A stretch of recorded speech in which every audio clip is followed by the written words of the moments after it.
Hello everyone, in this video I will show you how to fix the Fortnite DirectX 12 crash problem. First, let's make sure your graphics drivers are up to date. Open your GPU software.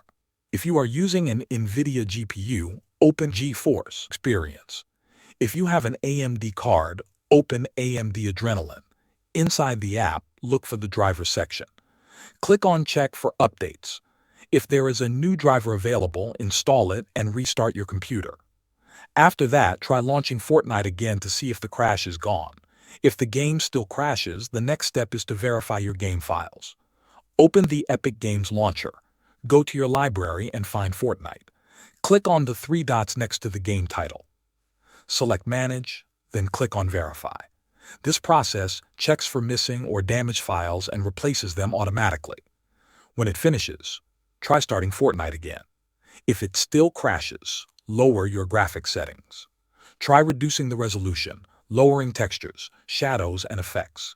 This can help reduce the load on your system and make the game more stable. If none of these steps work, try changing your rendering mode to DirectX 11. Save the changes and restart the game. After trying these steps, Fortnite should run more smoothly and the crashes should stop.